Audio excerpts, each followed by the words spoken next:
की बार ओएसएम ने पूरा दिमाग ख़राब करके रख दिया बच्चों का। एक सब्जेक्ट के नंबर देखने के बाद तो मेरी खुशी इतनी इतनी पता नहीं कितनी, मैं तो इतनी दीवानी हो गई कि यार ऐसे नंबर आ जाते सब में। सबसे ज़्यादा खुशी पता है कब हुई मेरे को, मैं कि यार मैंने एक्सपेक्ट किया था ना वैसे रिजल्ट बिल्कुल नहीं आया। जैसे ही मेरे कानों में पॉलिटिकल के नंबर आए ना, मैं उधर तभी से रोना स्टार्ट हो गया मेरा। Hi everyone, welcome to our channel. In this video, I'm telling you my class 12 CBSE result, जिसने भाई मुझे चौंका के रख दिया, क्योंकि जो मैंने एक्सपेक्ट किया था ना वैसा रिजल्ट बिल्कुल नहीं आया। अब कैसा अच्छा आया बुरा आया वो तुम्हें आगे को देखने को मिलेगा, लेकिन सबसे पहले हम स्टार्ट करते हैं। देखो रिज़ल्ट, मैं ना जिस दिन रिज़ल्ट आया था मतलब कि कल 13 मई को, मैं आराम कर रही थी भाई, मैं सो रही थी दोपहर में एंड मेरे पास मैम का फ़ोन आया, क्योंकि संजना तो कल पेपर देने गई थी एंड मैम का मेरे पास फ़ोन आया। मैम का जैसे ही फ़ोन आया ना मेरे हाथ ऐसे कांप रहे थे, क्योंकि मुझे पता लग गया था कि मैम का फ़ोन उसी दिन आएगा जिस दिन रिज़ल्ट आएगा। मैंने मैम का फ़ोन तो उठाया नहीं है ना, उसके बाद मैंने तुरंत गूगल खोला कि भाई रिज़ल्ट आ गया शायद, फिर मैंने देखा कि हाँ रिज़ल्ट आ गया। अब मैं गई क्योंकि मुझे बहुत डर लग रहा था भाई, मेरे हाथ कांप रहे थे लिटरली। एंड देन मैंने क्या करा कि चलो अब रिज़ल्ट निकालने बैठो, फिर से रिज़ल्ट ही नहीं निकल रहा। मेरी जो रिएक्शन की वीडियो थी ना वो भी सूट वूट कुछ नहीं हुआ उसका, मेरे से रिजल्ट निकालना नहीं आता भाई, सबसे बड़ी बात। अब मैं बोल रही हूँ, मम्मी थी बस घर में और मैं थी, मैं बोल रही हूँ मम्मी रिजल्ट नहीं निकल रहा मेरे से। और मम्मी बोल रही उस भाई को बुलाती हूँ, करती हूँ वो करती हूँ। मैंने कि यार किसी को मत बुलाओ, सबके सामने बेइज्जती करवाओगे क्या। मेरे को बहुत वो आ रहा था कि भाई कैसा आएगा रिजल्ट, कैसा आएगा। एंड देन फिर है ना मैंने निकलवा लिया, मैंने खुद ने नहीं निकाला था, मैंने मतलब रोल नंबर वगैरह दिए और मेरा रिजल्ट निकल गया। अब क्या होता, जैसे ही मुझे नंबर बता रहे थे ना कि इंग्लिश में इतने, पॉलिटिकल में इतने इतने, भाई जैसे ही मेरे कानों में पॉलिटिकल के नंबर आए ना, मैं उधर तभी से रोना स्टार्ट हो गया मेरा। मैं भाई चुप ही नहीं हुई कल तो, मेरा इतना दिमाग खराब हुआ मैं कि जिसमें मैंने पढ़ाई करी उसमें मेरे इतने नंबर कैसे कट गए भाई। और मैं तो भाई एक्सपेक्ट भी अच्छे नंबर किए थे, तो अब की बार ओएसएम ने पूरा दिमाग खराब करके रख दिया बच्चों का।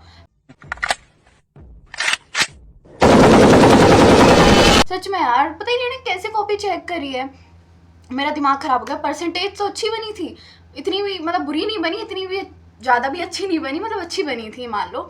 और अब भाई मेरा तो दिमाग गया, मैं रोए जा रही हूँ, मैं रोए जा रही हूँ। अब देखो रोने का रिकॉर्ड नहीं कर सकती थी बाद में कि मैं क्यों रो रही हूँ। भाई ये सब सोचते कि पागल ही लड़की है कि इतनी अच्छी परसेंटेज बनने के बाद भी रो ही रही है। मम्मी भी बोल रही है कि और ये तो 100 बनाती। मैं रोए जा रही हूँ, रोए जा रही हूँ। फिर मैंने है ना मैम के पास फ़ोन किया, मैंने पूछा कि मैम आपके पास संजना का कोई वो आया, मतलब कि अंकल गए थे, तो मैम ने मुझे बताया कि हाँ। फिर मैं कि यार इसके तो सही आ गया, मैं खुश हो गई थी भाई। चलो और भाई सबसे ज़्यादा खुशी पता है कब हुई मेरे को, मैं कि यार मेरे दोस्त ने टॉप कर लिया। वो फर्स्ट टॉपर थी एंड मैं थर्ड टॉपर हमारी स्कूल की। भाई इतनी खुशी हुई तब, मैं भूल गई पॉलिटिकल के नंबर। लेकिन है ना मैं जैसे ही मार्कशीट खोलती हूँ ना पॉलिटिकल के नंबर सबसे पहले दिखते हैं, क्योंकि हाईलाइट होते हैं ना कम नंबर आए इसलिए। और फिर तो दिमाग की बत्ती गुल हो जाती है, दिमाग ख़राब हो जाता है।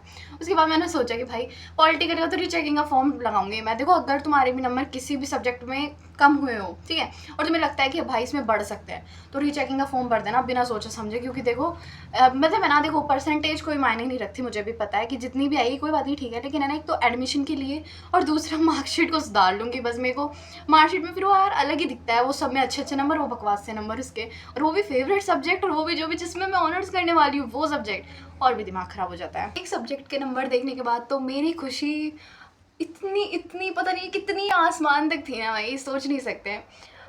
साइकोलॉजी के नंबर, मैं तो इतनी दीवानी हो गई कि यार ऐसे नंबर आ जाते सब में, मज़े आ जाते सच में ही। साइकोलॉजी में मेरे बहुत अच्छे नंबर आए, बहुत क्या अभी बताती हूँ। देखो सबसे पहले इंग्लिश लिटरेचर थी मेरे पास। इंग्लिश में मेरे 100 आउट ऑफ 92 नंबर आए, 92 out of 100 sorry 92 out of 100 number. And history में मेरे आए थे 92 आउट ऑफ 100 एंड जियोग्राफी में आए थे 94 आउट ऑफ 100 एंड पॉलिटिकल में बहुत अच्छे नंबर आए। देखो मेरे पॉलिटिकल में मेरे 82 नंबर आए 100 में से, और मैं एक्सपेक्ट करके बैठी थी भाई 90 से ऊपर तो आएंगे ही मेरे पॉलिटिकल में नंबर। पता नहीं किसने किसने काट लिए, उस इंसान ने मुझे कल बहुत रुलाया, वो भाई बहुत बहुत पछताएगा वो इंसान।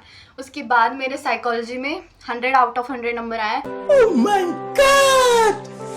wow! साइकोलॉजी ने दिल खुश कर दिया था भाई मेरा, तो भाई थैंक यू गॉड। मैं बहुत खुश हुई थी साइकोलॉजी के लिए, तो बस पॉलिटिकल को देख देख के रो रही थी। लेकिन और ओवरऑल तो अच्छे नंबर आए हैं, देखो 90 से ऊपर आए हैं सब में, लेकिन है ना ये पॉलिटिकल ने बस पॉलिटिकल ने दिमाग ख़राब कर दिया था। और फिर मैंने मेरी परसेंटेज देखी ना, जैसे ही मैंने परसेंटेज निकाली मेरी 92 बन रही थी ना, भाई मेरी मम्मी खुश हो रही है, मेरे घर वाले खुश हो रहे हैं, और मैं रो रही हूँ बैठ के।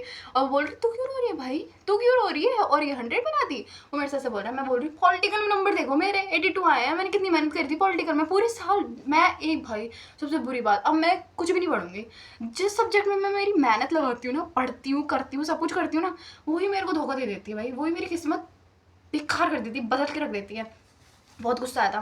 फिर लास्ट में मम्मी बोल रही है कोई बात नहीं, रीचेकिंग का फॉर्म भर लियो। कि यार रीचेकिंग में ये अब नहीं पढ़ रहे, रीचेकिंग में नंबर बढ़ भी जाए, देखो कोई पता नहीं, अगर बढ़ भी जाए मुझे इतना भी नहीं पता, क्योंकि बढ़ने तो चाहिए भाई, क्योंकि यार 90 से ऊपर एक्सपेक्ट कर रही थी, 82 आके बैठ गए।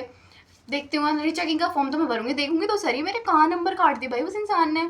और तो और देखो मेरे 92 आए हैं, संजना के बहुत अच्छे आए हैं, अच्छे तो मेरे भी आए हैं खैर। और ये तो मैं एक्सपेक्ट करना कि संजना की कितनी परसेंटेज बनी होगी, क्योंकि वो अभी वीडियो थोड़ी लेट आएगी, वो बना नहीं पा रही। और मेरी 92 परसेंटेज बनी है। और कमेंट में बताना कि तुम्हारी कितनी परसेंटेज बनी है, एंड जो भी वीडियो तुम्हें चाहिए कि भाई कौन सी वीडियो, किस चीज़ के ऊपर वीडियो बनानी चाहिए। एक तो CUET के ऊपर वीडियो आने वाली है, एंड ये पेपर होने के बाद CUET के जैसे ही पेपर कंप्लीट होंगे, हम साइकोलॉजी वगैरह की बताएंगे कि कैसे पढ़ना चाहिए। क्योंकि सबसे बड़ी बात, हम स्कूल एक भी दिन नहीं गए भाई, सच में 1-2 बार तो गए। एक भी दिन का मतलब ये है कि ये नहीं है कि हमने स्कूल में कभी पैर ही नहीं रखा, स्कूल में तो गए, लेकिन पढ़ाई के वास्ते हम एक बार भी नहीं गए उधर, क्योंकि हमने सेल्फ स्टडी करी है। अब तुम खुद सोच ही सकते हो कि सेल्फ स्टडी कैसे करी है, और वो हम आपको बताएंगे कि कैसे करनी है। हम पहले ही बता देते कि भाई कैसे पढ़ना है, लेकिन जब तक कोई प्रूफ नहीं होता ना रिजल्ट का, जब तक कोई नहीं मानता, सब तानिए देते हैं कि भाई ये तो हमें बताएगी, इसे खुद को तो कुछ आता जाता नहीं है ये सब कुछ। तो अब हमारे पास प्रूफ है भाई रिजल्ट का। और सबसे बड़ी बात देखो, मैं ये सबसे बड़ी बात बार बार बोल देती थी, मेरा दिमाग खराब है। देखिए क्या बोल रही थी मैं भूल गई। हाँ, ये जो OSM है ना, इसकी वजह से भाई बहुत कम परसेंटेज हुई है बच्चों की। वरना है ना यार परसेंटेज अच्छी आनी चाहिए थी, नंबर्स बढ़ के आने चाहिए थे, जो घट के आए अब की बार। मेरे को बहुत बकवास रूल लगा।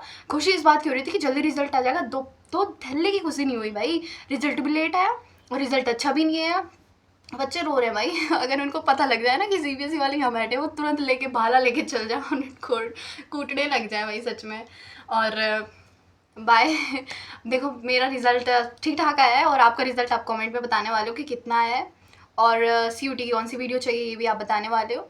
एंड मेरी बकवास सुन ली हो तो आपका धन्यवाद।